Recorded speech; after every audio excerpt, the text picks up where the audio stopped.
UGC net yoga second paper हम अध्ययन करेंगे श्वेताश्वर उपनिषद के कुछ इम्पॉर्टेंट फैक्ट्स जो एग्जाम्स के लिए बहुत महत्वपूर्ण है। श्वेताश्वर उपनिषद, यह उपनिषद कृष्ण यजुर्वेदीय शाखा के अंतर्गत आती है। श्वेताश्वर उपनिषद कृष्ण यजुर्वेदीय शाखा के अंतर्गत है। इसमें कुल 6 अध्याय है। इस उपनिषद के दूसरे, इसमें याद रखेंगे, इसको लिखते जाइए आप लोग। ये श्वेताश्वर उपनिषद कृष्ण यजुर्वेदीय शाखा के अंतर्गत आता है। इसमें कुल 6 अध्याय है। इस उपनिषद के दूसरे अध्याय में ध्यान योग की विधि, महत्व एवं योग सिद्धि का वर्णन है। वहीं छठे अध्याय में परमेश्वर के स्वरूप और मोक्ष का वर्णन किया गया है। क्या क्या लिखा है आपने, लिखते रहिए। श्वेताश्वर उपनिषद कृष्ण यजुर्वेद शाखा के अंतर्गत आता है। एमसीक्यू बनेंगे यहाँ से। श्वेताश्वर उपनिषद में कुल 6 अध्याय है। इस उपनिषद के दूसरे अध्याय में ध्यान योग की विधि, महत्व और योग सिद्धि का वर्णन किया गया है। छठे अध्याय में परमेश्वर के स्वरूप और मोक्ष का वर्णन किया गया है। श्वेताश्वर उपनिषद के प्रथम अध्याय में परम देव परमात्मा के साक्षात्कार, इनका प्रधान उपाय ध्यान बताया गया है। जो आपका एमसीक्यू बन गया है कि श्वेताश्वर उपनिषद में, श्वेताश्वर उपनिषद के प्रथम अध्याय में परम देव परमात्मा के साक्षात्कार का प्रधान उपाय क्या बताया गया, ध्यान बताया गया है। अगर एग्जाम में आएगा तो बोलना आप। इस उपनिषद में योगाभ्यास हेतु उचित स्थान का भी वर्णन किया गया है। श्वेताश्वर उपनिषद में जो समतल हो, शुद्ध हो, कंकर, पत्थर, आग, बालू, जल और कोलाहल से रहित हो, साथ ही जिस स्थान पर योगाभ्यास कर रहे हैं वहां पर पीने के लिए पानी की व्यवस्था होनी चाहिए। वह स्थान मन को अच्छा लगने वाला होना चाहिए तथा आंखों को पीड़ा देने वाली और चित्त को चंचल करने वाली कोई वस्तु वहां पे नहीं होना चाहिए। ऐसा स्थान एकांत होना चाहिए, जो हम दूसरे ग्रंथों में भी हमने पढ़ा, हमने अध्ययन किया है हमने, लेकिन श्वेताश्वर उपनिषद में भी ये बात बताई गई है। ध्यान की विधि, बुद्धिमान मनुष्य सिर, गला और छाती पर उभरे हुए शरीर को सीधा और स्थिर करके समस्त इंद्रियों को मन के द्वारा हृदय में निरुद्ध करके ओंकार रूप नौका द्वारा संपूर्ण भयंकर प्रवाहों को पार कर जाए। ये किसमें बताया गया है, श्वेताश्वर उपनिषद में बताया गया है। ध्यान योग का महत्व बताया गया है। मन सर्वदा विशुद्ध हो जाता है, पूर्व संचित कर्म क्षीण हो जाते हैं, योग सिद्धि की प्राप्ति होती है, कैवल्य की अवस्था को प्राप्त करके सब प्रकार के दुखों से वो रहित होकर कृतकृत्य हो जाता है। फिर प्राणायाम के बारे में बात करेंगे। अर्थात श्वेताश्वर उपनिषद में बताया गया है कि आहार विहार आदि चेष्टाओं को यथा योग्य करते हुए विविध प्राणायाम करके प्राण के सूक्ष्म हो जाने पर नासिका द्वारा उसको बाहर निकाल देते हैं। प्राणायाम के महत्व, मन का वशीकरण हो जाता है प्राणायाम से। यही शब्दों का आप उपयोग करेंगे जब एग्जाम में आएगा। तो क्या बताया गया, मन का वशीकरण हो जाता है, ध्यान में स्थिति हो जाती है। फिर योग सिद्धि के लक्षण, श्वेताश्वर उपनिषद में योग सिद्धि पर प्रकाश डालते हुए यह कहा गया है कि शरीर का हल्कापन, किसी प्रकार के रोग का ना होना, विषयाशक्ति की निवृत्ति, शारीरिक वर्ण की उज्ज्वलता, स्वर की मधुरता, दिव्य गंध और मल मूत्र कम हो जाना इत्यादि योग की पहली सिद्धि है। अगर आपका योग की पहली सिद्धि के बारे में पूछा जाएगा तो इनको याद रखेंगे कि शरीर का हल्कापन, किसी प्रकार के रोग का ना होना, विषयाशक्ति की निवृत्ति, शारीरिक वर्ण की उज्ज्वलता, स्वर की मधुरता, दिव्य गंध और मल मूत्र कम हो जाना इत्यादि क्या है, योग की पहली सिद्धि कहते हैं इनको। अर्थात साधक को ना तो रोग होता है न बुढ़ापा आता है और न उसकी मृत्यु होती है। अकॉर्डिंग टू श्वेताश्वर उपनिषद। योग सिद्धि का महत्व। श्वेताश्वर उपनिषद के अनुसार साधक योग सिद्धि से कैसे कैवल्य अवस्था को प्राप्त कर सकता है, या कैसे कैवल्य अवस्था को प्राप्त कर सब प्रकार के दुखों से रहित होकर कृतकृत्य हो जाता है। साधक को आत्म तत्व का साक्षात्कार हो जाता है तथा आत्म तत्व के द्वारा ब्रह्म तत्व को साधक भली भांति प्रत्यक्ष कर लेता है। शरीरधारी जीवात्मा मल आदि से रहित होकर आत्म तत्व को जानकर कैवल्य अवस्था को प्राप्त करता है तथा वह तत्व ज्ञान की प्राप्ति करता है। तत्वज्ञानी योगी दीपक के समान प्रकाशमय आत्म तत्व से ब्रह्म तत्व का साक्षात्कार कर लेता है। उस समय वह योगी अजन्मा निश्चल समस्त तत्वों से विशुद्ध परमात्मा को जान लेता है। यह योगी समस्त तत्वों से विशुद्ध परमात्मा को जान लेता है।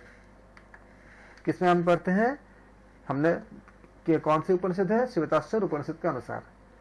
श्वेताश्वर उपनिषद में हमने ये अध्ययन किया। वह परमात्मा सभी दिशाओं में व्याप्त है। वह परमात्मा सबसे पहले हिरण्यगर्भ के रूप में प्रकट हुए थे। ऐसे ये प्रश्न कई बार बन चुका था, कई बार आया हुआ है कि परमात्मा सबसे पहले किस प्रकार प्रकट हुए हैं। अकॉर्डिंग टू श्वेताश्वर उपनिषद के अनुसार तब बोलोगे वह परमात्मा सबसे पहले हिरण्यगर्भ के रूप में प्रकट हुए हैं। परमेश्वर की महिमा। श्वेताश्वर उपनिषद के अनुसार जो साधक परमेश्वर को जान लेते हैं वे समस्त बंधन से मुक्त हो जाते हैं, समस्त बंधनों से मुक्त हो जाते हैं।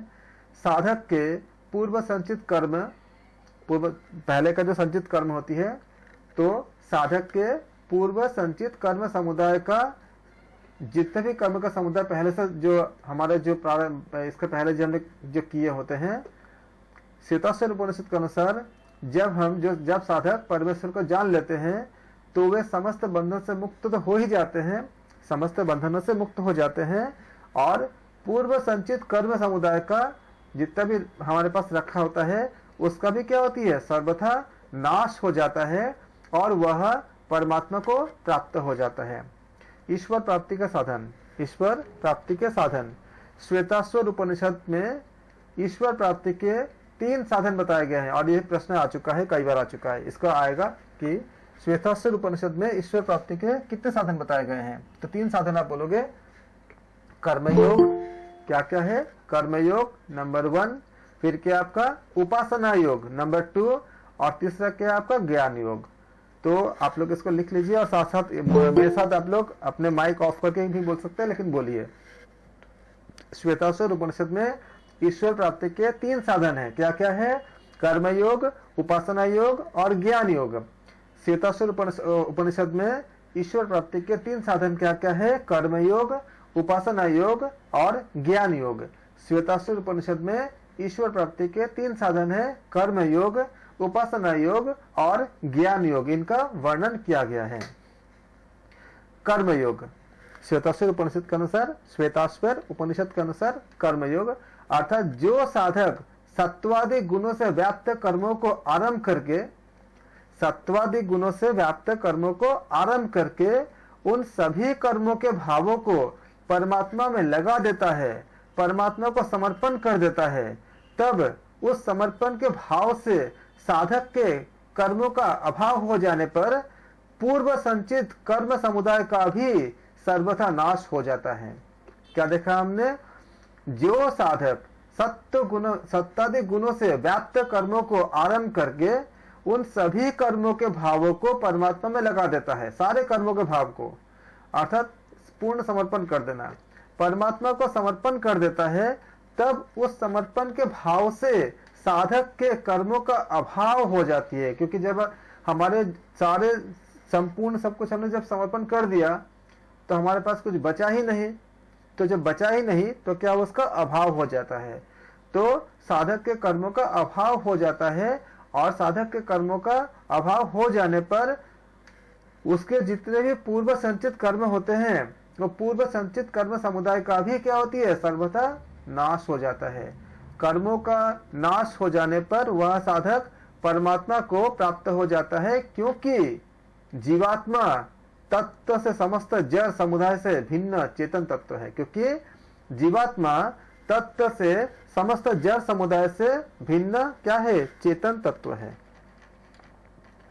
अर्थात वह आदि कारण परमात्मा तीनों कालों से सर्वथा अतीत एवं कला रहित होने पर भी प्रकृति के साथ जीव का संयोग कराने में कारणों का भी कारण है। क्या है? कारणों का भी कारण है।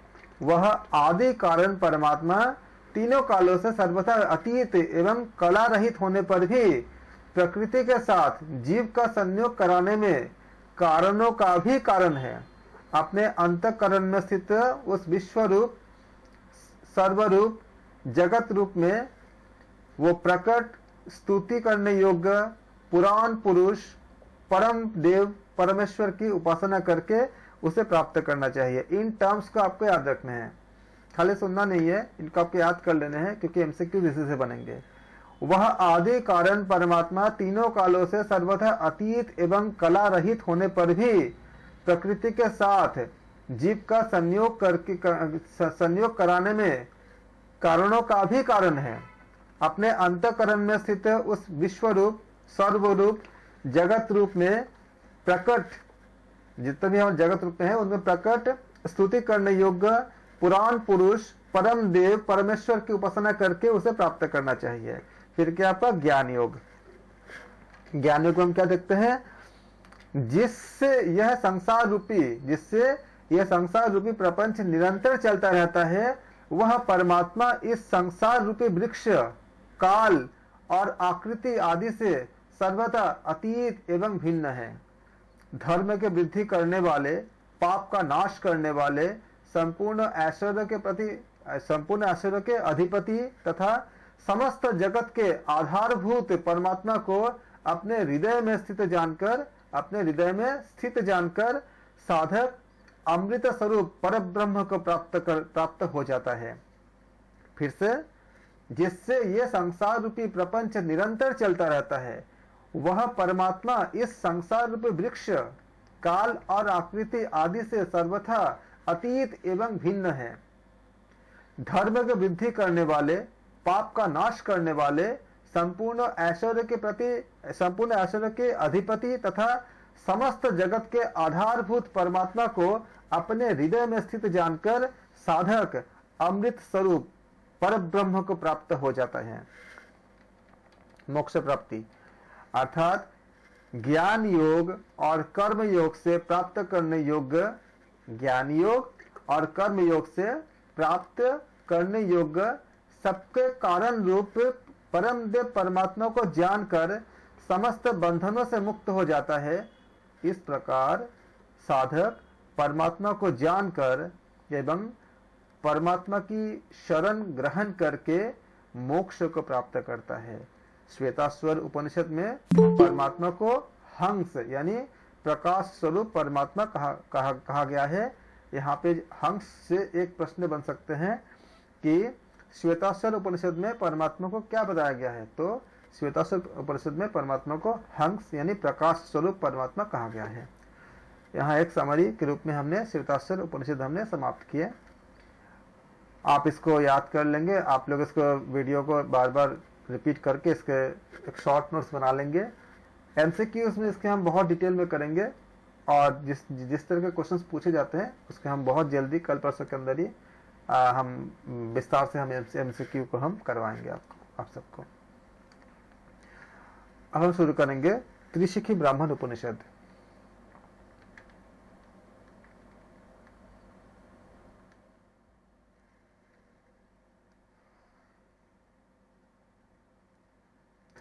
त्रिशिखी ब्राह्मण उपनिषद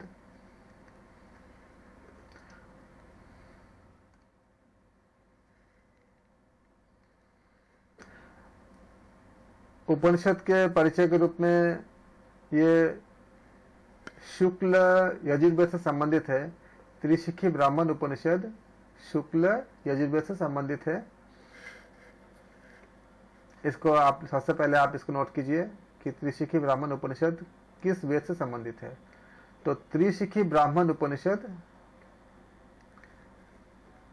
शुक्ल यजुर्वेद से संबंध, इस उपनिषद में ब्रह्म प्राप्ति के उपाय के बारे में बताए गए हैं। त्रिशिखी ब्राह्मण उपनिषद में शुक्ल यजुर्वेद से संबंध है इसके। इस उपनिषद में ब्रह्म की प्राप्ति के उपाय के लिए, यानी कि ब्रह्म प्राप्ति के उपायभूत अष्टांग योग का विशेष तरह से निरूपित किया गया है। अष्टांग योग के बारे में समझाया गया है।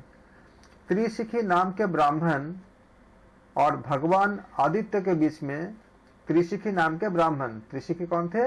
ब्राह्मण का नाम था। और किनके बीच में? भगवान आदित्य के बीच में। लिखते रहिए, ये फैक्ट्स होंगे। त्रिशिखी के नाम के ब्राह्मण और भगवान आदित्य के बीच आत्मा और ब्रह्म विषयक प्रश्नोत्तर से इसका आरंभ होता है। तो आपका किससे शुरुआत होती है? त्रिशिखी ब्राह्मण उपनिषद आत्मा एवं ब्रह्म विषय प्रश्नोत्तर से इसका आरंभ होता है।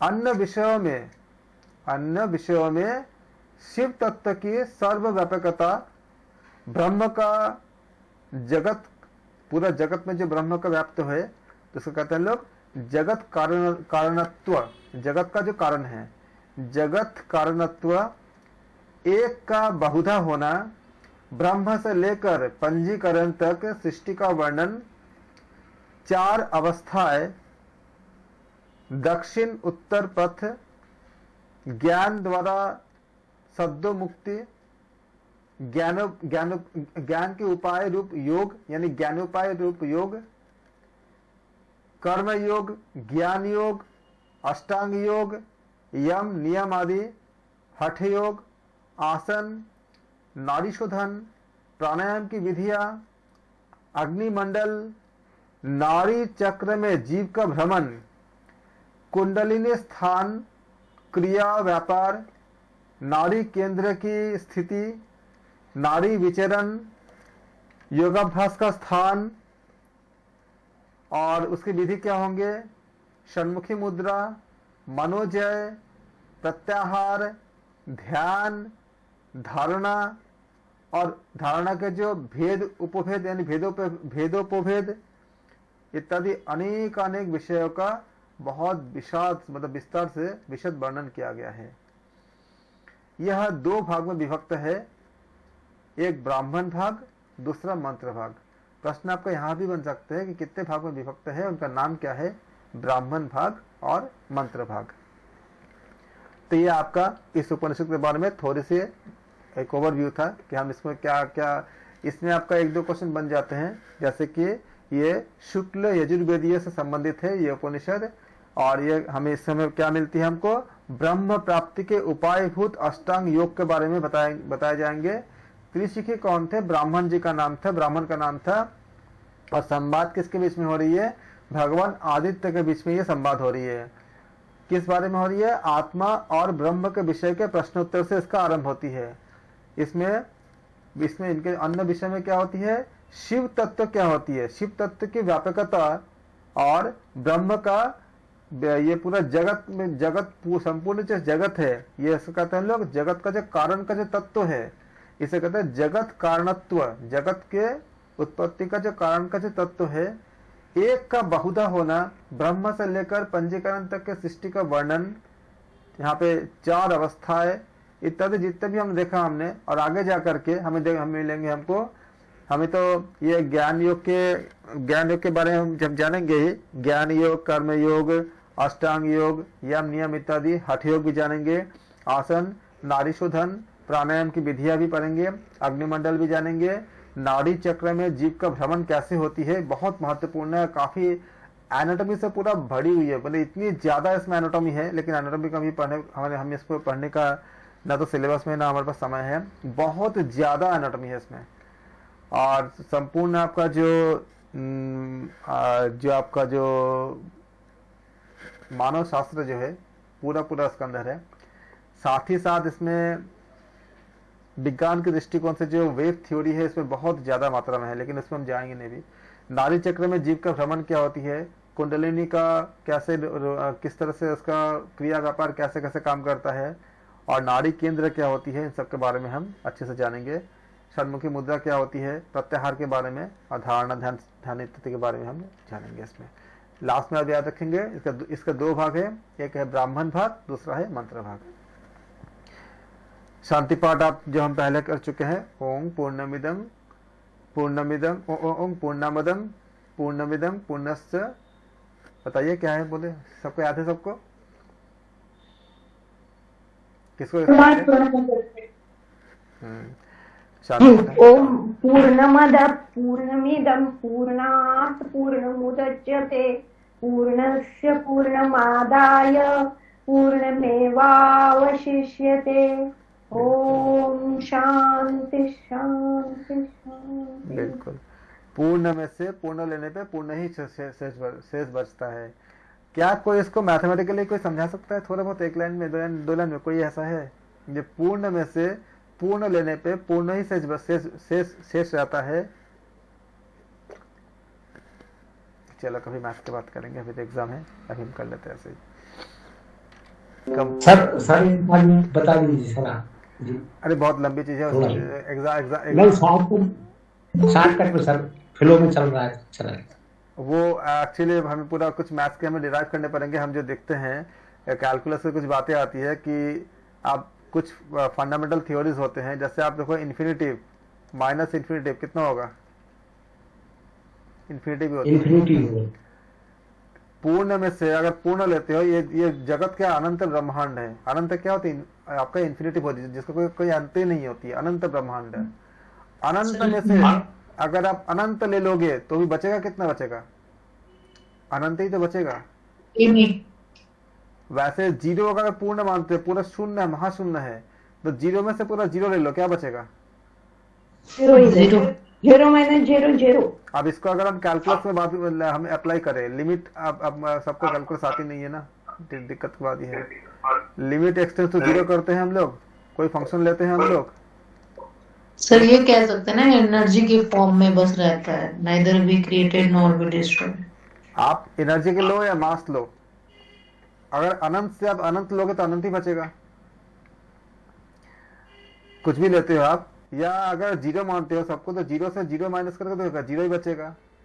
अब इसको अगर हम कैलकुलस के टर्म में अगर लिखने जाएंगे तो क्या करते हैं हम इसको, हम बेसिक जो कैलकुलस होती है, हम लिमिट निकालते हैं हम।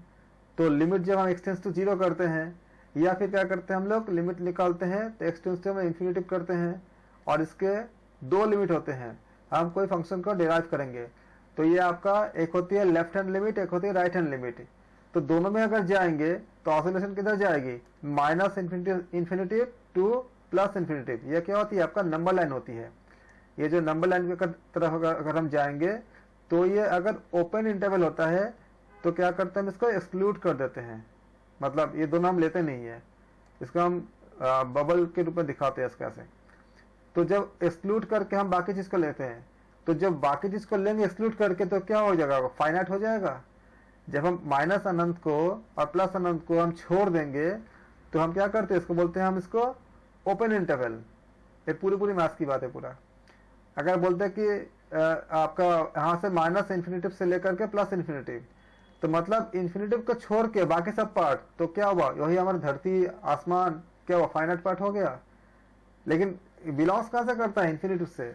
तो इन्फिनिटिव से अगर आप इन्फिनिटिव आप निकाल देते हो तो बचेगा कितना? उतनी तो बचती है इन्फिनिटिव। लेकिन उसके अंदर से आप एक ओपन इंटरवल के अंतर्गत आप फंक्शंस को डिराइव करते हो, लेते हो, तो आपका क्या होती है? फाइनाइट बचती है। वही फाइनाइट हमारा अर्थ है, धरती है या मून है, जो भी चीजें हैं। लेकिन आती कहाँ से है? वो आपका अनंत से अगर अनंत निकालोगे तो अनंत ही बचती है। बाकी अगर हम इसको बताने जाएंगे तो काफी पूरा कैलकुलस आप लोग पढ़े होंगे कि लिमिट एंड डेरिवेटिव। अगर आप लोगों को थोड़ा सा मैथ्स के बैकग्राउंड है, लिमिट एंड डेरिवेटिव नाम का चैप्टर पढ़े होगा शायद। तो उसमें हम कैलकुलस डिफरेंशिएशन लगाते हैं इसमें, तो डिफरेंशिएशन के साथ हम निकालते हैं इसको, और फिर हम इसका रेंज और डोमेन निकालते हैं। तो अगर इसका रेंज और डोमेन की बात करेंगे, रेंज एंड डोमेन, तो ये सारे चीज आपका इसमें इस मंत्र से आती है। लेकिन ना तो सबका मैथ्स का बैकग्राउंड है, ना ही हमारे सिलेबस में है, और ना हमारे पास समय है, तो हम ज़्यादा नहीं जाते उसमें। ये पूरा कंप्लीटली आपका फंक्शन में हम जितने भी फंक्शंस है, आपका ग्रेटेस्ट इंटीजर फंक्शन हो गया, फिर आपका सीलिंग फंक्शन हो गया, फिर आपका अलजेब्रिक फंक्शन हो गया, बहुत से चीज़ों पे इसमें हमें चर्चा करना पड़ेंगे इसके ऊपर। तो खैर ये तो बहुत अच्छी चीज़ है ऊपर से। अभी आप लोग खाली शांति पाठ को ही देखोगे, हर उपनिषद में आपको एक दिन बताया था आपको कि अगर आप इस शांति पाठों का अगर आप उद्देश्य को जानना चाहोगे, एक दिन में आपको मैं बता सकता हूँ, एक बार में जो मैं समझाया था एक दिन आपको कि जब भी हम अच्छे एकदम ध्यान में जाने की कोशिश करते हैं तो हम जा नहीं पाते, बहुत सारे ऑब्स्टिकल, बहुत सारे विचार, बहुत सारे ऐसी चीजें आती है। आप कोशिश करना, देख के जो हमने एक दिन आप लोगों को ऐसे डिस्कस करता व्याख्या कर रहा था कि सबके हम उन्नति के लिए, सबके मंगल के लिए जो हम प्रार्थना करते हैं, सर्वे भवन्ति सुखिनः इत्यादि जो करते हैं, कभी ना मन से, बहुत दिल से, मतलब खाली बोलने के लिए नहीं, बहुत दिल से इस प्रार्थना को जीना मतलब क्या, उसको हृदय से करना सबके लिए, और खासकर अपने मन में ये सोच के करना कि आज तक हमारे जितने भी जन्म हुए हैं उनमें से हमारे गलती के कारण जितने भी प्राणी, जितने भी आत्मा दुखी हुए हैं, हम उनके सुख के लिए, उनके लिए, जैसे अगर आपको अगर मेरा कहीं पर कर्ज होगा और मुझे अगर 10,000 का कर्ज होगा, मान लो अगर मुझे 1 लाख की लॉटरी मिल जाए तो क्या होगा, सबसे पहले कर्जदार आएंगे कि उनका कर्ज पहले दे दूं। लेकिन उनका कर्ज अगर मैं धीरे धीरे अगर देता रहूंगा तो नहीं आएंगे, अगर उनका कर्ज नहीं खत्म हो, पूरा हम दे चुके होंगे। तो उनके लिए प्रार्थना करना कि उनके स्पिरिचुअल आपका एनर्जी उनको मिले। आप देखोगे कि जितना दिल से प्रार्थना करोगे ना, क्या होगा पता है, आपको उसी टाइम आपको एक हल्कापन महसूस होगा। करके देखना, आज ही करके देखना। और अगर किसी को ऐसा फील होता है तो शेयर करना, तो जिससे बाकी लोग उसको इससे इंस्पायर हो जाए। उसी टाइम आपको एक हल्कापन का महसूस होगा। और आप लगातार अगर करते जाओगे तो आप खुद देखोगे कि बहुत सारे अच्छे गुण आपके अंदर आ रहे हैं। उसमें अच्छे गुण में क्या होगा, मिताहार आएगा। जैसे हम मिताहार कर नहीं पाते, सुनते जानते बहुत कुछ है लेकिन ठीक से कर नहीं पाते, हम अपने आप को कंट्रोल नहीं कर पाते। कंट्रोल अपने आप आता है। आप देखो करके कभी धीरे धीरे, मतलब आपके अंदर जितने अच्छे अच्छे गुण है वो बढ़ती जा रही है अपने आप ही। मतलब जैसे जैसे आप इसको उन सब के लिए प्रार्थना करते हो, प्रे करते हो। इन उपनिषद की जो शांति पाठ है इसका बेहद ज्यादा महत्व है, बशर्ते हम इसको सच में दिल से करें, खाली शब्दों से नहीं, तो उतने ज्यादा इम्पैक्ट हमें मिलती नहीं है। उसका अंदर की गहराई से उन सब के लिए प्रार्थना करें। और खासकर हमें नहीं पता कि कौन से सोल हमसे बहुत ज्यादा दुखी हुए हैं, लेकिन जितने भी अनंत जन्मों तक हम हमारा जितने भी हिसाब किताब, जितने भी हमारा कार्मिक अकाउंट है, सबके लिए कीजिए। 1 हफ्ते के अंदर आपको तो इस फर्क आपको उसी दिन से दिख जाएगा। और 1 हफ्ते के अंदर आपके अंदर एक आश्चर्य सा हल्कापन आएगा। फिर आपको ऐसा लगेगा कि आप सारे अच्छे काम अपने आप कर पा रहे हो, आपका मन लगने लग रहा है। और जब आप इसके बाद जब ध्यान में इतना देवी जाओगे तो आपको बाधाएं धीरे धीरे कम होते जाएगा। जितने आप इसको रिपीट करोगे उतने देखोगे कितना शांति महसूस होगा। करके देखना, और अगर किसी को होता है तो शेयर करना। सर कोई भी शांति पाठ जिसमें हम समस्त जगत की प्रार्थना करते हैं कि सबके भला के लिए करते हैं, जैसे सर्वे भवन्तु सुखिनः, सर्वे सन्तु निरामया, सबके मतलब सुखी हो, कोई निरामय हो, दूसरे के भलाई के लिए जितने होते हैं, जितने भी शांति पाठ होते हैं उसके, ये सब मैंने भगवान मेरे माध्यम से बहुत से मुझे काउंसलिंग का क्लास मुझे लेने पड़ते हैं। और मैंने देखा है कि जिन लोगों को बहुत सारे अलग अलग तरह की तकलीफें हैं तो उनसे मैंने करवाया है और उसका अमेजिंग रिजल्ट देखा मैंने। बहुत जल्दी उसका मतलब हमने अंतर देखा उनमें तनाव कम हो गया है, उनमें बहुत सारा चिड़चिड़ापन कम हो गया है, वो बहुत मतलब उनके जो गुस्सा इत्यादि था वो काफ़ी कम हो गया है, बहुत सा फायदा हुआ उनको।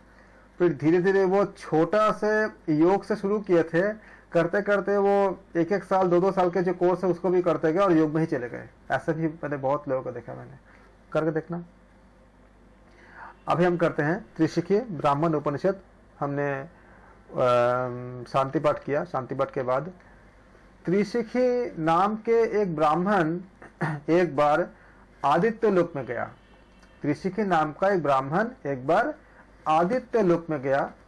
वहां जाकर उसने उन्होंने आदित्य से पूछे, हे भगवान, यह देह क्या है, यह प्राण क्या है, ये सारे जगत का कारण क्या है और यह आत्मा क्या है। तब आदित्य ने कहे, हे ब्राह्मण, यह सब कुछ शिव ही है, ऐसा जानो। परंतु वही एक नित्य शुद्ध निरंजन विभु अद्वैत आनंद स्वरूप शिव अपने तेज से सभी पदार्थों को देखने के बाद आग से तपे हुए लाल लौह पिंड के समान स्वयं एक होते हुए भी अनेक रूपों में अपने आप को प्रकट करते हैं। अगर पूछा जाए कि प्रकाश देने वाला कौन है, तो कहते हैं कि वह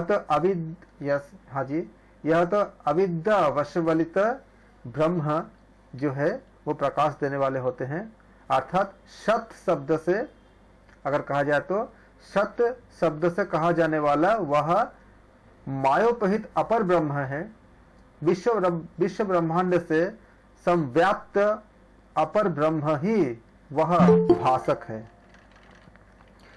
ब्रह्म से अव्यक्त, अव्यक्त से महत, महत से अहंकार, अहंकार से 5 तन्मात्राएं, 5 तन्मात्राओं से पंच महाभूत, पंच महाभूतों से ये सारा जगत उत्पन्न होता है।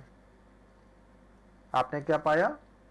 ब्रह्म से अव्यक्त, लिखिए तुरंत लिखिए, ब्रह्म से अव्यक्त, एरो देके लिखिए, ब्रह्म से अव्यक्त, मतलब ब्रह्म से आपने अव्यक्त लिखा, फिर एक एरो दे दीजिए तो ज्यादा आसान होगा समझने के लिए। ब्रह्म से अव्यक्त, अव्यक्त से महत, महत से अहंकार, अहंकार से 5 तन्मात्राएं, 5 तन्मात्राओं से पंच महाभूत, पंच महाभूतों से ये सारा जगत उत्पन्न होता है। यदि पूछा जाए यह अखिल विश्व क्या है, अगर ये पूछा जाए यह अखिल विश्व क्या है, तो कहते हैं कि इन 5 भूतों के विकार द्वारा उत्पन्न विभाग ही वह अखिल जगत है। कहते हैं कि इन 5 भूतों के विकार द्वारा उत्पन्न विभाग ही वह अखिल जगत है।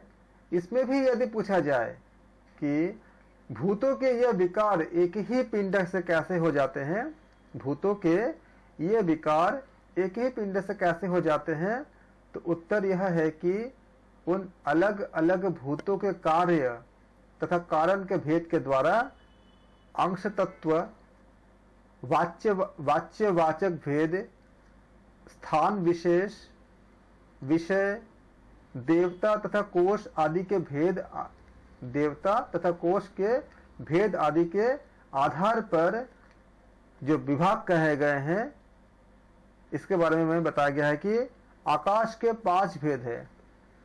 आकाश के कितने भेद है? 5 भेद है। हम किसमें कर रहे हैं? हम अध्ययन कर रहे हैं त्रिशिखी ब्राह्मण उपनिषद में कर रहे हैं। त्रिशिखी ब्राह्मण उपनिषद के अनुसार आकाश के कितने भेद है? 5 भेद है। अंतःकरण, मन, बुद्धि, चित्त और अहंकार।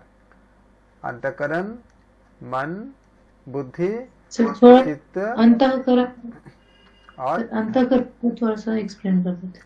आपके अंतःकरण जो हम पहले पढ़ चुके थे वही अंतःकरण है, नया कुछ नहीं है। जो हम इसके पहले जो पढ़ चुके थे, मन, बुद्धि, अहंकार इत्यादि पढ़ चुके थे ना, जब अंतःकरण के बारे में जो पढ़ चुके थे वही है। अंतःकरण हमारे अंदर के जो अवस्थाएं होती है, अंतःकरण, मन, बुद्धि, चित्त और अहंकार। वायु के 5 भेद है, समान, उदान, व्यान, अपान, प्राण। अग्नि के 5 भेद है। इन 5 भेदों को याद रखिएगा, ये एग्जाम के लिए बहुत फैक्ट्स है। श्रोत, त्वक, चक्षु, जीव्य और घ्राण। ये ज्ञानेंद्रिय से, ये ज्ञानेंद्रिया किससे होती है? अग्नि से उत्पन्न होती है, अकॉर्डिंग टू त्रिशिखी ब्राह्मण उपनिषद। हम अध्ययन कर रहे हैं त्रिशिखी ब्राह्मण उपनिषद। त्रिशिखी ब्राह्मण उपनिषद के अध्ययन के द्वारा हमें ज्ञात होते है कि अग्नि के 5 भेद, श्रोत, त्वक, चक्षु, जीव्य और घ्राण। ये ज्ञानेंद्रिया अग्नि से उत्पन्न होती है, इसको आप याद रखेंगे, क्योंकि इसी जगह से आपका फाइन क्लू का क्वेश्चन बनती है। जल से ये 5 तन्मात्राएं प्रादुर्भूत होती है। क्या क्या होती है? तन्मात्रा कहां से आती है? तन, अच्छा क्या क्वेश्चन आएंगे आपका, ज्ञानेंद्रिया किससे उत्पन्न होती है? आप बोलोगे ज्ञानेंद्रिया तन्मा अग्नि से उत्पन्न होती है, ये याद रखेंगे। जल से ये 5 तन्मात्राएं प्रादुर्भाव होती है। क्या क्या होती है? जल से क्या होता है? तन्मात्राएं आती है, ठीक है। और ज्ञानेंद्रिया कहां से आती है? आपका अग्नि से उत्पन्न होती है। शब्द, स्पर्श, रूप, रस और गंध। पृथ्वी से वाणी, हाथ, पैर, गुदा और उपस्थ, ये कर्मेंद्रिया प्रादुर्भूत होती है। इस उपनिषद में इतने कंटेंट जो है, इससे आपका एग्जाम में एक क्वेश्चन बन ही सकता है, इसलिए आप इसको अच्छे से याद रखेंगे।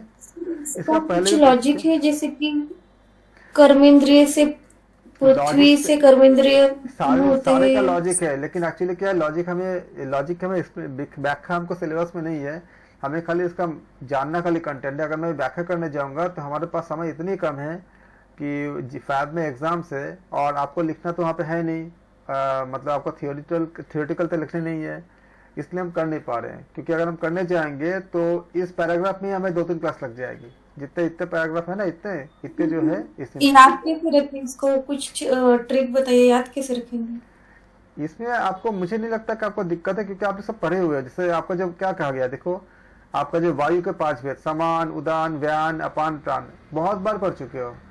आपका ये वाला तन्मात्रा जल से है, कर्मेंद्रिय पृथ्वी से है और अग्नि से ज्ञानेंद्रिय है, ये वाला। ये आपको नहीं, बस इतनी आपको इसमें नई चीज है आपको याद करने के लिए।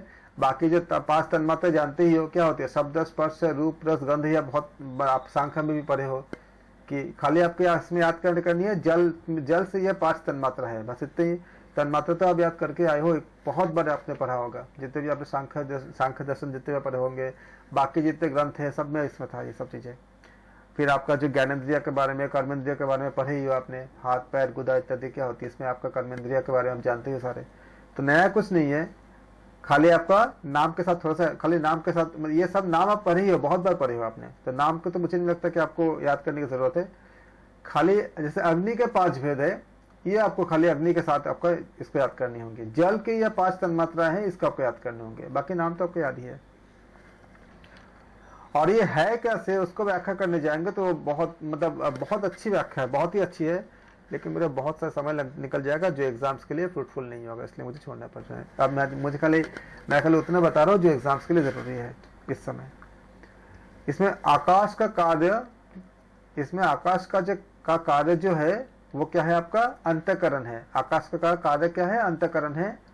उसके विषय ज्ञान, उपनिषद पता है सागर है, उपनिषद एक सागर है, इतने कंटेंट है, ठीक से पढ़ाई किया जाए तो एक साल में 1-2 उपनिषद ही हो सकती है, इतनी ज्यादा है, इतनी ज्यादा चीजें है। बस उसको समझने और आपको समझना और समझाना दोनों एक अच्छे से होना चाहिए, इतनी ज्यादा कंटेंट होती है। और हमारे पास 2 एग्जाम के बीच में हमारे पास 4-5 महीने का समय होती है, उसमें 18 उपनिषद खत्म करनी होती है, तो फिर हमारी सीमाएं बन जाती है ना। मैं एक ऐसा प्लेटफॉर्म पर भी काम करूंगा जिसमें कोई सीमा नहीं रहेगा, हम खाली ज्ञान प्राप्त करेंगे, अध्ययन करेंगे, वहां में बहुत विस्तार से सारा चीज बताऊंगा, जो खाली किसी एग्जाम्स के लिए नहीं होगा, जस्ट खाली ऐसे ही मतलब नॉलेज के लिए होगा। लेकिन अभी तो हमें एग्जाम्स के लिए देखने होंगे। इनमें आकाश का जो कार्य है, आकाश का कार्य जो अंतःकरण है, उसके विषय में ज्ञान, संकल्प, निश्चय, अनुसंधान और अहंकार है, मतलब स्मृति मतलब अहंकार है। और वायु तत्व के कार्य एवं प्राण आदि के विषय में संतुलन, ऊर्ध्वगमन, ग्रहण और श्रवण और श्वास उच्छ्वास है, मतलब श्वास प्रश्वास है। तथा अग्नि तत्व के कार्य और ज्ञानेंद्रियों के विषय में अभी जब हमने ऊपर पढ़ा, हमने शब्द, स्पर्श, रूप, रस और गंध है। ये विषय क्या होती है, जल आश्रित होती है। अगर आपने सांख्य दर्शन को भी पढ़ा है आपने, तो आप ये जानते हो कि डिराइव होती है। जैसे हम लोग बोलते हैं ना, साइंस के साथ बहुत ज्यादा, बिना साइंस के चर्चा किए हम इसको पढ़ ही नहीं सकते। एक होती है आपका फंडामेंटल क्वांटिटी, कितने लोग जानते हैं? MKS सिस्टम बोलते हैं ना, metre kilogram second system, metre kilogram second, इसे कहते हैं फंडामेंटल क्वांटिटी कहते हैं इसको। और इससे क्या होता है, डिराइव होती है बाकी चीजों की, इसका नाम होता है फंडामेंटल क्वांटिटी कहते हैं इसको। अगर बोलते हैं speed, speed is equal to क्या होता है आपका, डिस्टेंस बाय टाइम होती है। तो दो फंडामेंटल को अगर हम डिवाइड या मल्टीप्लाई कुछ करते हैं तो क्या होती है, डिराइव होती है, इसे कहते हैं लोग डिराइव कहते हैं इसको, कि जिससे मीटर पर सेकंड जिसको कहते हैं विज्ञान में, अकॉर्डिंग टू फिजिक्स। आकाश तत्व ऐसे क्या है, एक फंडामेंटल क्वांटिटी है। आकाश के बाद क्या आती है, आपने पढ़ा होगा ना, क्या पढ़ा आपने, बोलो आकाश, फिर क्या आती है आप बोलो, वायु। तो वायु। वायु में क्या क्या होती है, वायु में भी आकाश विद्यमान होती है कि नहीं होती है, आकाश हाँ सर, वायु में, वायु के बाद क्या होती है, अग्नि होती है। हाँ सर। बिना वायु होती है। बिना हवा के, जल। बिना ऑक्सीजन का आग जल सकता है क्या, No, बिना sir. ऑक्सीजन के आग संभव है जलना। तो No, आकाश sir. क्या हुआ, देखो पूरा फिजिक्स कितनी ज्यादा रिलेवेंट हुआ कि नहीं। एक है फंडामेंटल क्वांटिटी, इसे कहते हैं आपका, हाँ जो एक MKS में अगर जाओगे तो क्या होती है आपका, लेंथ होती है, मास होती है, टाइम होती है। एक होती है मास, एक होती है लेंथ, मतलब इसको हम थोड़ी सी अगर जोड़ देंगे तो बताएंगे, डिस्कस करेंगे तो मास, लेंथ, टाइम, ये किसी पे डिपेंड नहीं करता, इसे फंडामेंटल कहते हैं। तो इसको मीटर से ले लेंगे, इसको आगे पीछे कर देते हैं, समझ में आसानी हो जाएगी। लेंथ, मास, टाइम। टाइम किसी पे डिपेंड नहीं, किसी और क्वांटिटी पे डिपेंड नहीं करता, इसको फंडामेंटल कहते हैं इसको। टाइम अकेला है ये, इसको लेंथ को हम मीटर से नापते हैं, मास को हम किलोग्राम से नापते हैं, टाइम को हम सेकंड से नापते हैं, इसलिए इसका नाम ही पड़ गया आपका MKS सिस्टम कहते हैं इसको, अकॉर्डिंग टू हम फिजिक्स के अकॉर्डिंग कहते हैं बात। बाकी जितने भी होते हैं, अगर डेंसिटी की बात करें, डेंसिटी क्या होती है, density is equal to mass by volume होती है। तो मास बाय वॉल्यूम डिराइव हुई है। अब आ जाओ आकाश, आकाश क्या होती है, आकाश से क्या बना आपका, आकाश के बाद क्या आई, वायु। क्या बिना स्पेस के वायु जा सकता है कहीं पे, अगर उसको जगह नहीं मिलेगा कहां मूव करेगा। तो वायु में क्या हुआ, आकाश सन्निहित हुआ कि नहीं हुआ। उसके बाद क्या आता है आपका, अग्नि आता है। अब बताओ अग्नि में बिना ऑक्सीजन के आग जला लोगे आप,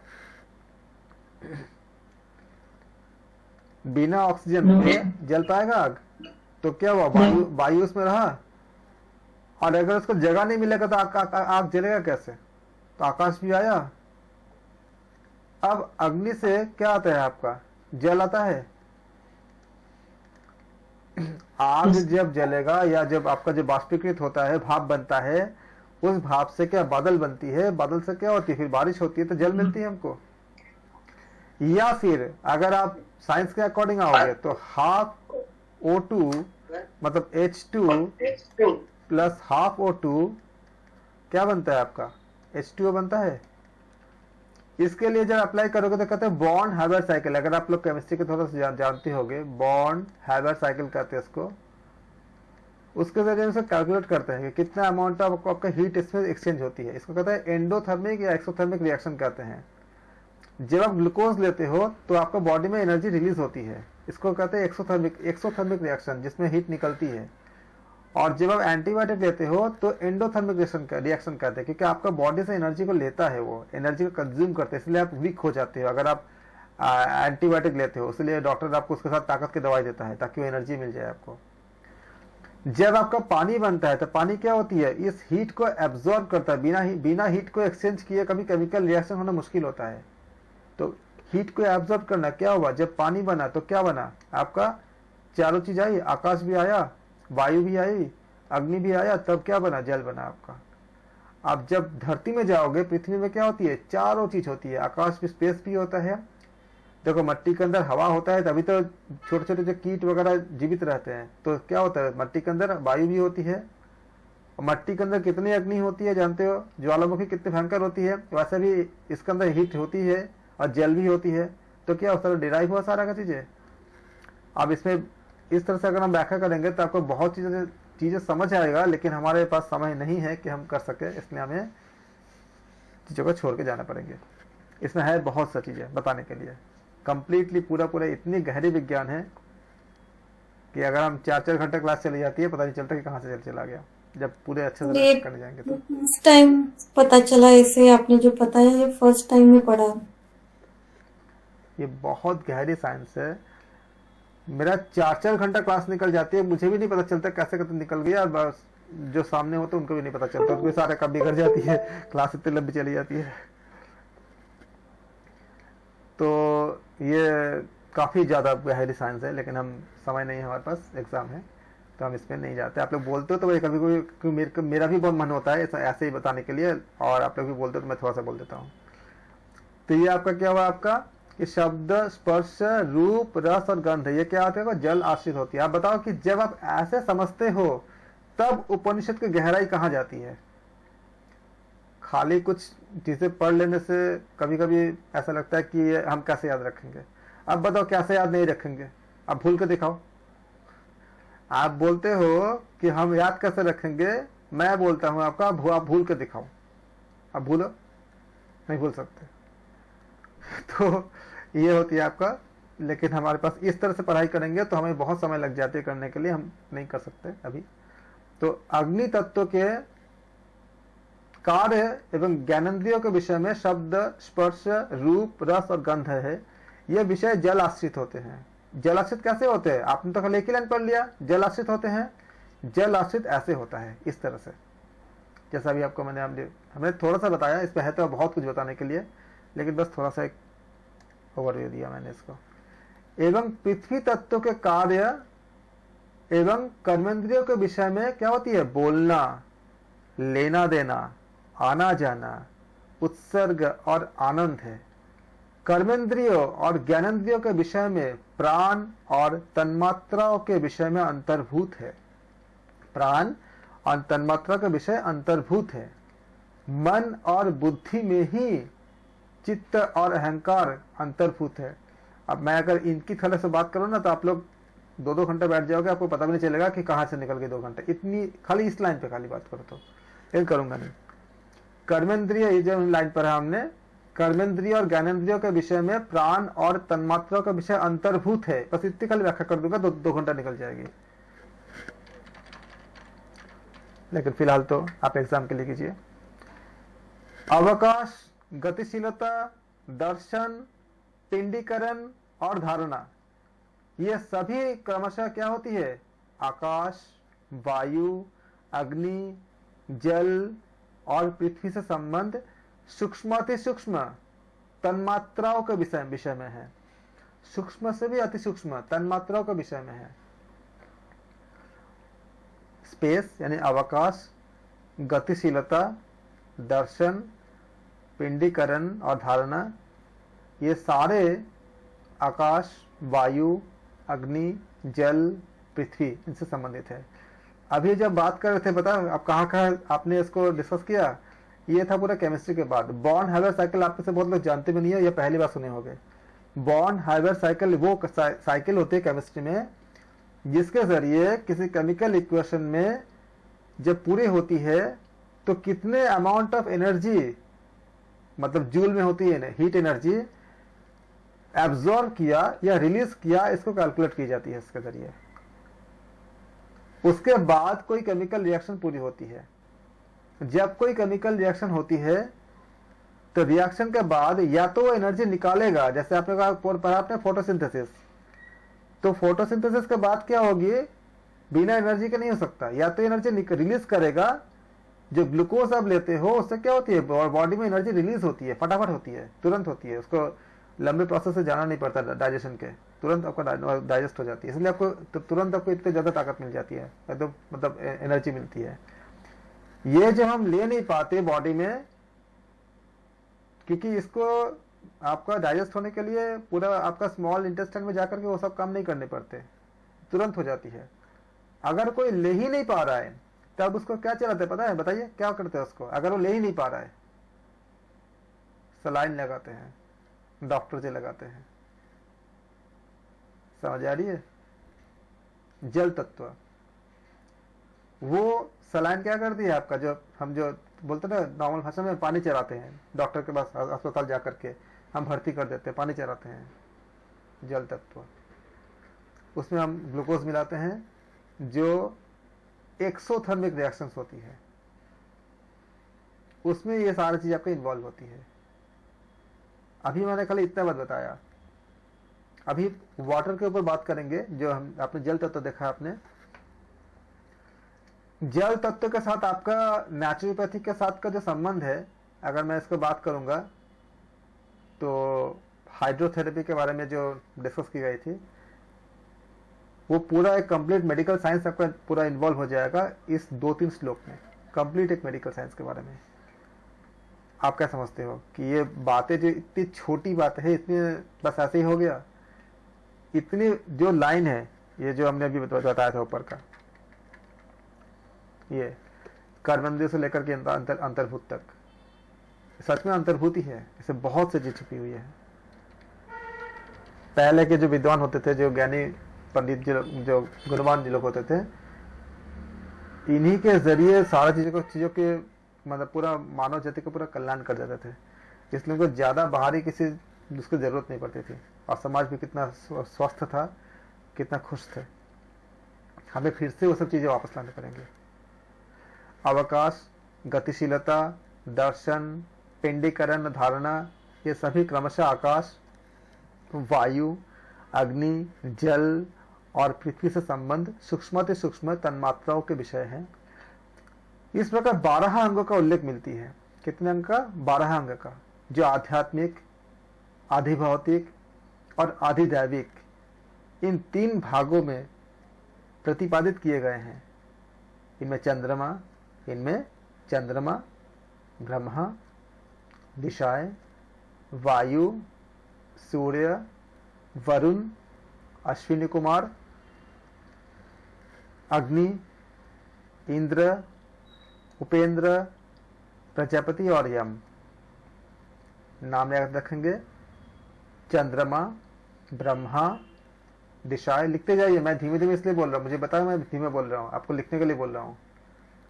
जो लोग रिकॉर्डिंग में देख रहे हैं वो भी सोचिए कि समझिए कि आप लाइव क्लासेस ज्वाइन कर रहे हो, आपको भी ध्यान में मैंने रखा। मैंने समय कम होते हुए भी मैं धीमे धीमे बोल रहा हूँ ताकि आप लिख लो। जो लोग रिकॉर्डिंग में भी देख रहे हैं वो अपने कॉपी कलम साथ में रखें और लिखिए।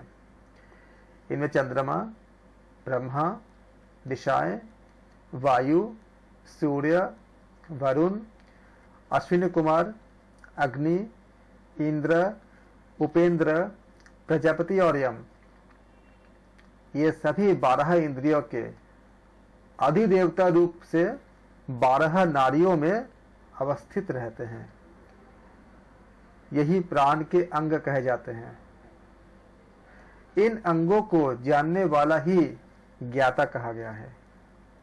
हमने इस उपनिषद के बहुत थोड़े से हिस्सा किया हमने, और इसको समझने के लिए आपने क्या क्या जरूरत पड़ा? आपको फिजिक्स की कुछ बातें आपको जरूरत पड़ा, केमिस्ट्री के कुछ आपका रिएक्शन की जरूरत पड़ी जो मैंने थोड़ा सा बताया, और इसके अलावा मैथमेटिक्स का जो लिमिट्स डेरिवेटिव जो हमने उपनिषद के शुरू में जो प्रार्थना था उसको समझने के लिए, और उसके जो डिफरेंशिएशन का जो कैलकुलस का जो कॉन्सेप्ट होती है, डोमेन रेंज के बारे में जो बातें बताई जाती है, इन सबको हो सकता है कि आप लोगों में से बहुत लोग ये सब टर्म पहली बार सुन रहे हो, नहीं जानते होगे, लेकिन इनके जरिए जब इसको समझोगे, जानोगे, तो वाकई में उपनिषद आपके जीवन को पूरा बदल देगा।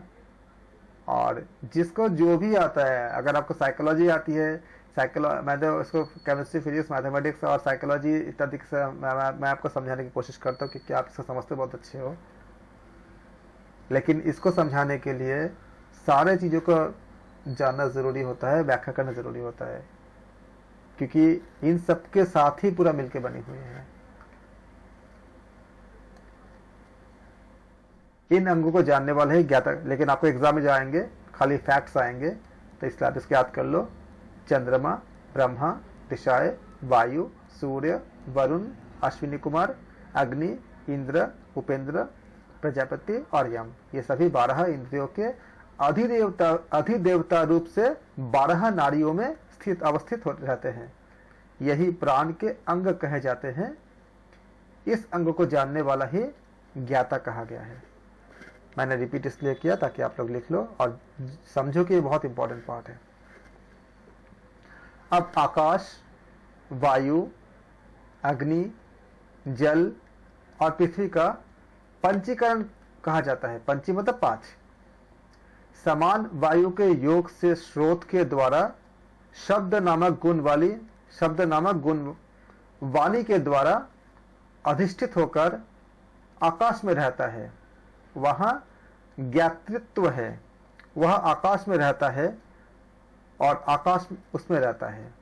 व्यान वायु के योग से त्वगिंद्रिय द्वारा त्वग मतलब स्पर्श नामक गुण हाथ में अधिष्ठित होकर जो वायु में रहता है और वायु उसमें रहता है, वहां मन होता है। बुद्धि वहां है जहां उदान के योग से चक्षु के द्वारा रूप नामक गुण पैरों पर अधिष्ठित होकर अग्नि में रहता है और अग्नि उसमें रहता है। अपान के योग से जीवा के द्वारा रस नामक गुण उपस्थ के द्वारा अधिष्ठित होकर जल में रहता है और जल उसमें रहता है, वहां चित्त है, और जल उसमें रहता है, वह चित्त है। और प्राण के योग से नासिका द्वारा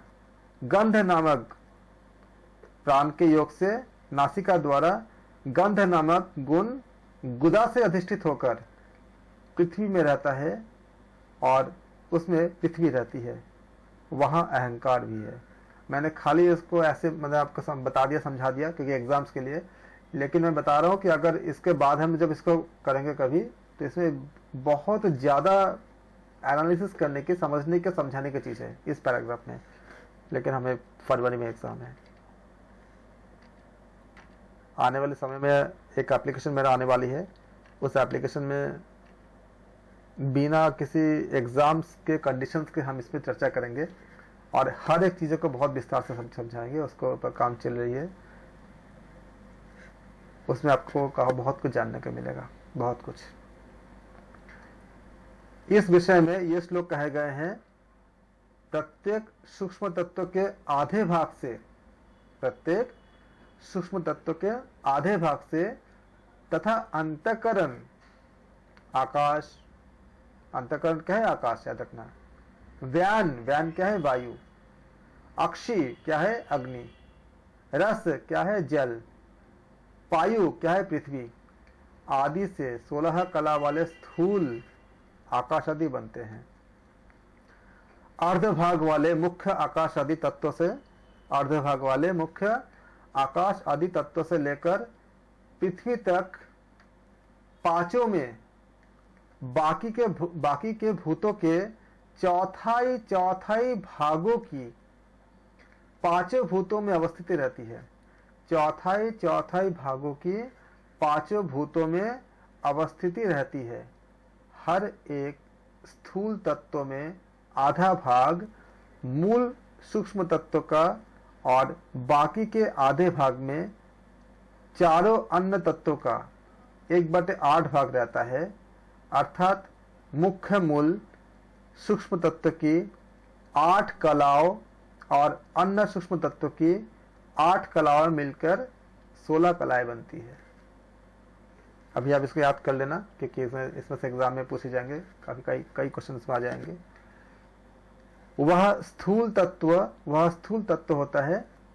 इस ऊपर वाले आधे मुख्य भाग को सूक्ष्म भूत समझना चाहिए तथा इसमें मिले हुए बात के भागों को गौण मानना चाहिए। उसको मुख्य नहीं मानना चाहिए। इसलिए एक मुख्य कहे जाने वाले सूक्ष्म तत्वों में अन्यों का दूसरों का अंश भी क्या होती है, मिला जुला होता है।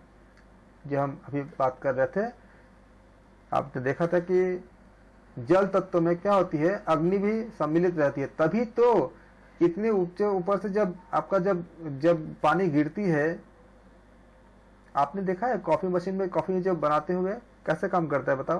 आप में से कोई बताए कि कॉफी मशीन में कॉफी जो इतनी जो गर्म हो जाती है, मतलब पूरा खौल जाती है, पूरा दूध खौल जाती है, कैसे काम करता है ये, किसी को पता है?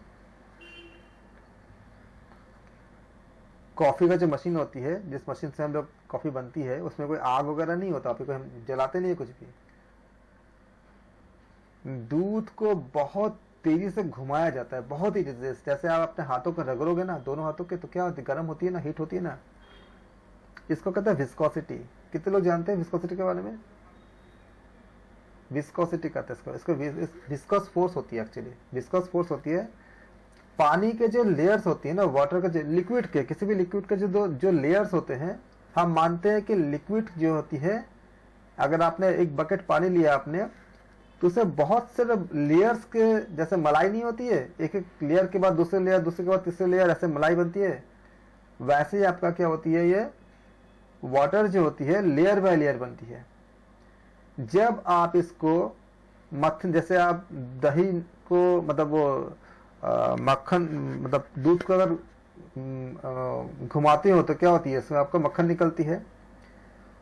तो वैसे ही जब आप बहुत ही तेजी से अगर इस लिक्विड को, मतलब पानी को या दूध को अगर घुमा दोगे, तो जैसे आपके दोनों हाथ रगड़ने से हीट उत्पन्न होती है, उष्मा उत्पन्न होती है, गर्मी उत्पन्न होती है, वैसे ही जब बहुत ही एक लिमिट के बाद, इसको विस्कोसिटी का लॉ होती है, जिन लोगों को पता है मैं थोड़ा बोल देता हूँ, शायद आपको याद आ जाए। ये फोर्स होती है, फिजिकलिटी होती है,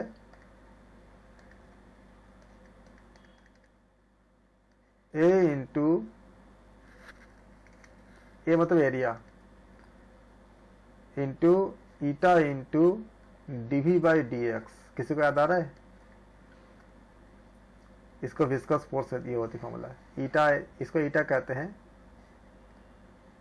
और ये एरिया होती है, और v मतलब वेलोसिटी होती है, x मतलब क्या, dx मतलब क्या होती है, दो लेयर्स के बीच का जो गैप होती है, मान ली पानी का एक लेयर है, दूसरा लेयर है, इनके बीच का जो गैप होती है, ये आपका dx होती है। और इनके जितने स्पीड से घूम रही होती है, उसको हम कहते हैं, इसको वेलोसिटी कहते हैं इसको। और जो एरिया होती है, इसको हम ए कहते हैं। एरिया मतलब आपका, ये आपका लेयर्स बाय लेयर से पानी बनी होती है। ये मतलब एरिया, ईटा एक कांस्टेंट होती है, ए फिजिकल टू, ये आपका फॉर्मूला होती है।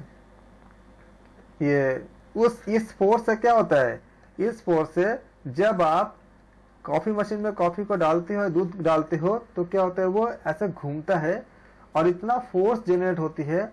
ये फिर फोर्स जो होती है, वो वर्क में कन्वर्ट होती है। वर्क इजिकल टू क्या होती है, फोर्स इंटू डिस्टेंस होती फॉर्मूला होती है।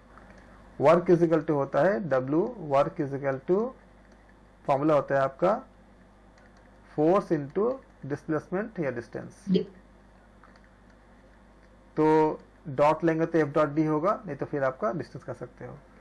ये जो होती है मैकेनिकल वर्क में कन्वर्ट होती है, उसको कहते हैं काइनेटिक एनर्जी, जो वर्क के इक्वल होता है, और इसका फॉर्मूला होती है हाफ mv स्क्वायर।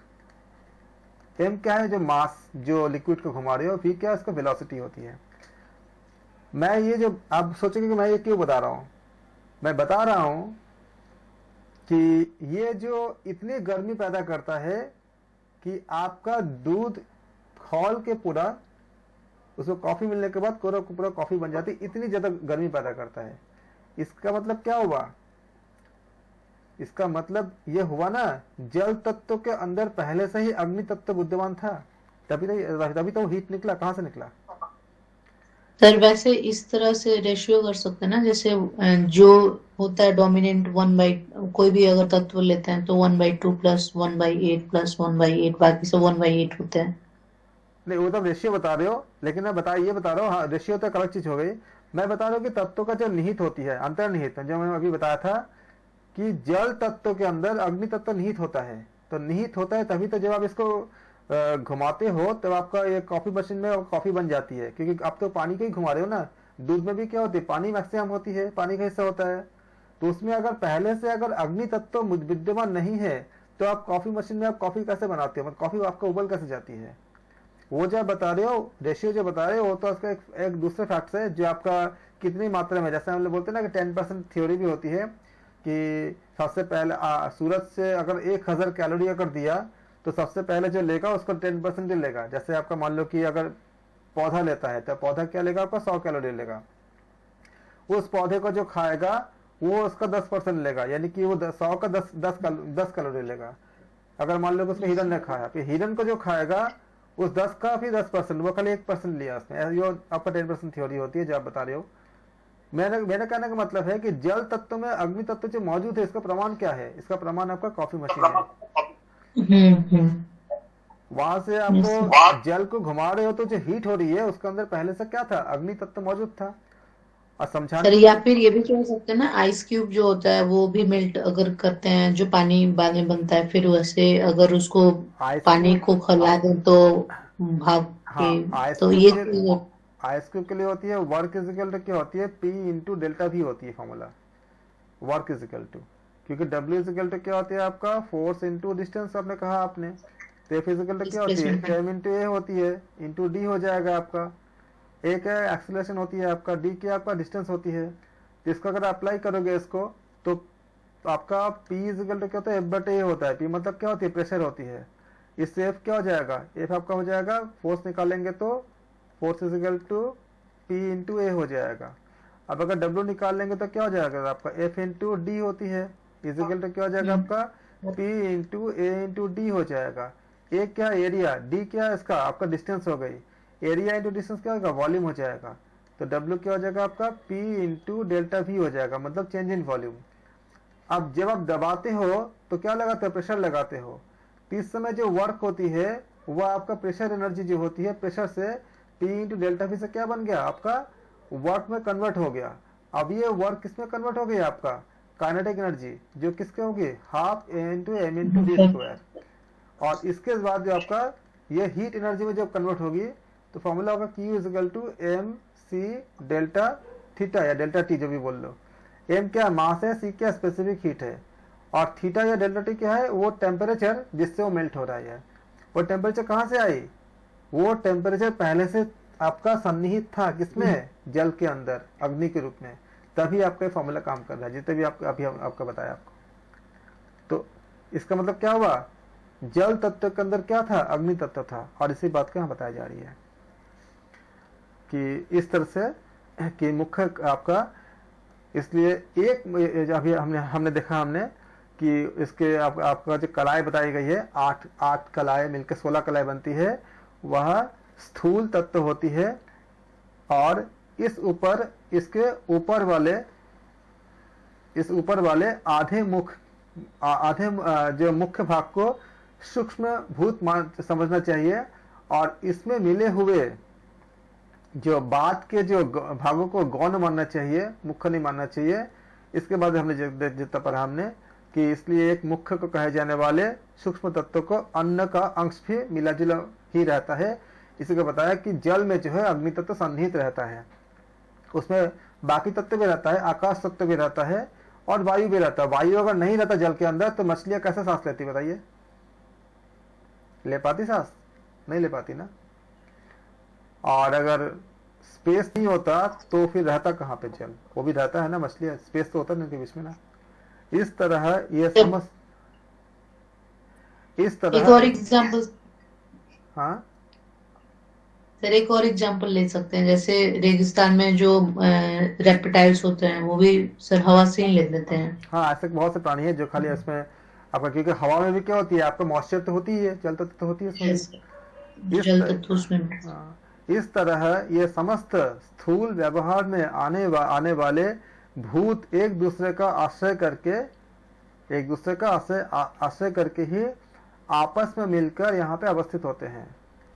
सभी एक दूसरे को में ओतप्रोत होते हैं। यह भूमि इस प्रकार 5 तत्वों से युक्त क्या होती है, युक्त होते हैं और चेतनामय होते हैं। अभी तो मैंने जानबूझ के बहुत सी चीज़ हम इंट्रोड्यूस नहीं किया।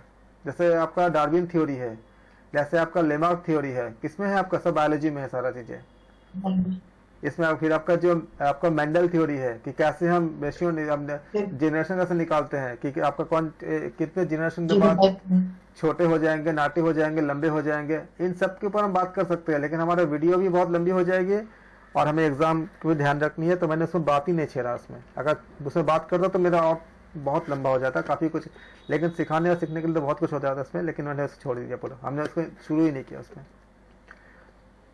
और उसके बाद हम देखते हैं क्या कि यह भूमि भी इस तरह 5 तत्वों से युक्त क्या होती है, चेतनामय होती है। तब उस भूमि से औषधियां, अन्न, 4 प्रकार के पिंड, ये बस ये एग्जाम के लिए बहुत महत्वपूर्ण है। उस भूमि से औषधियां, अन्न, 4 प्रकार के पिंड, शरीर क्या होती है, जरायुज, स्वदेज, जरा जानते ना क्या होती ना, आप जानते हो जब प्रेगनेंसी होती है उस समय के बारे में, जरायु, स्वदेज, उद्वीज और अंडज। आप जानते ही हो कि जब कोई फीमेल का जन्म होता है तो उसके दोनों में 1000 के करीब अंडे होते हैं, लेकिन उसमें मैच्योर नहीं होते। जब प्यूबर्टी एज आती है, तब जब हर मंथ में जब पीरियड्स होती है तो आपका एक एक अंडे निकलती है, उसके निकल के, और वो मतलब उसका मैकेनिज्म होती है कि पहले आपका एक से निकलेगा, फिर अगले मंथ में दूसरे से निकलेगा, फिर आपका इससे निकलेगा, ऐसे से सारा मतलब मैकेनिज्म होती है। अब उसको नहीं जाऊंगा तो मैं पूरा एनाटॉमी में पूरा इसमें मुझे बताने पड़ेंगे और ये सारा चीज़ें उसमें आ जाएगी। पूरा एक्चुअली पूरा उसी में है ही है।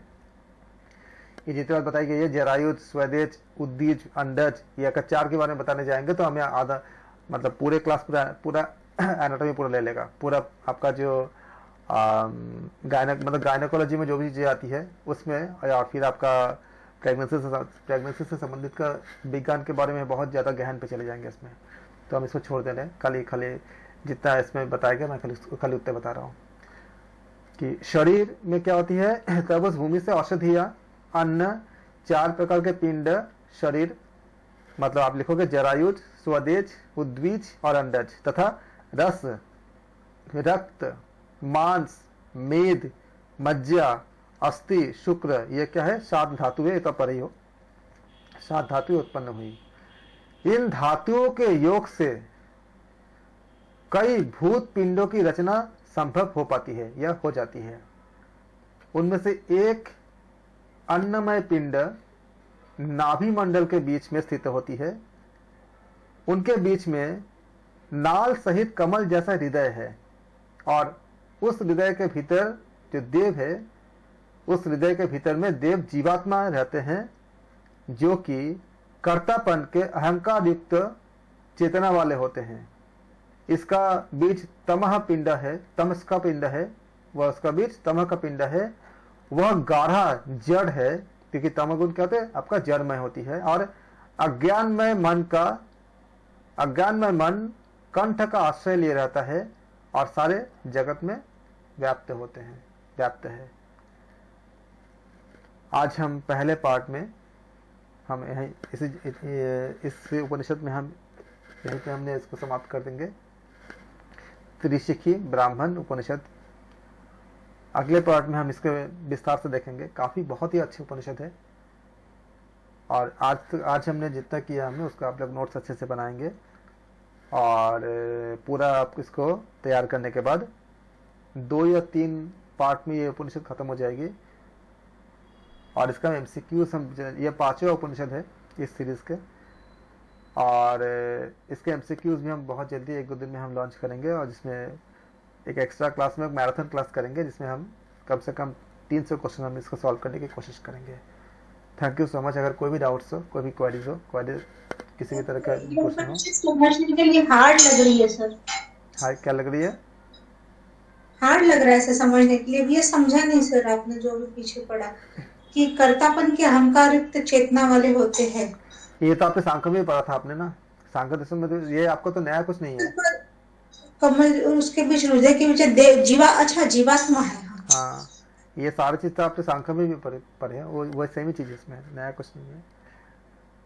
और भी कोई डाउट्स हो किसी का तो चैनल में आप कमेंट कर सकते हैं या मुझसे कांटेक्ट कर सकते हैं, हम आपका सारा क्वेश्चन का जवाब देंगे। Thank you so much.